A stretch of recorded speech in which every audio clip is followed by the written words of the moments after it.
আরে এভাবে না, প্রথম থেকে শুরু করছি।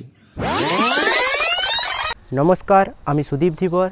আমি এই কেজি ইঞ্জিনিয়ারিং ইনস্টিটিউটের সিএসটি বিভাগের একজন ছাত্র। তো আজকে আমি আমাদের কেজি কলেজকে রিপ্রেজেন্ট করব আপনাদের সামনে। আপনারা দেখতে থাকুন। বিষ্ণুপুর বাসস্ট্যান্ড থেকে কলেজের দূরত্ব 1.6 কিমি। পশ্চিমবঙ্গের বাঁকুড়ার বিষ্ণুপুরের প্রাণকেন্দ্রে অবস্থিত আমাদের এই ইনস্টিটিউট কেজি ইঞ্জিনিয়ারিং ইনস্টিটিউট। 1922 সালের 29শে মার্চ এই দিনটা একটা বিশেষ তাৎপর্যপূর্ণ দিন।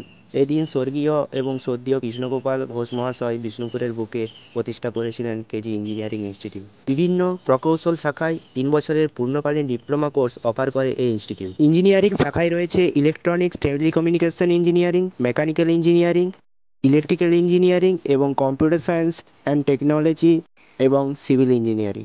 ইনস্টিটিউটটির 3টি একাডেমিক ভবন, একটি মেন বিল্ডিং, সেন্টেনারি বিল্ডিং এবং আইটি বিল্ডিং। এই ইনস্টিটিউটে 3টি বয়েজ হোস্টেল এবং একটি লেডিস হোস্টেল রয়েছে। আধুনিক লাইব্রেরি রয়েছে, যার মধ্যে স্তরে স্তরে বই সাজানো রয়েছে, এবং একটি আধুনিক পরীক্ষাগার রয়েছে, যেখানে আমরা স্যারদের কাছ থেকে নতুনত্ব জিনিস শিখতে পারি। একটি খেলার মাঠ, তাছাড়াও এর পাশে একটি ক্যান্টিন রয়েছে। ক্যাম্পাসটি দূষণমুক্ত এবং গাছপালা দিয়ে সজ্জিত থাকার জন্য বিশেষভাবে পরিচিত। আমাদের এই কলেজের প্লেসমেন্ট রেকর্ড 80% বা তারও বেশি। এলএনটি এবং টাটার মতো বড় বড় কোম্পানিগুলি এই ইনস্টিটিউট থেকে নিয়োগ করে।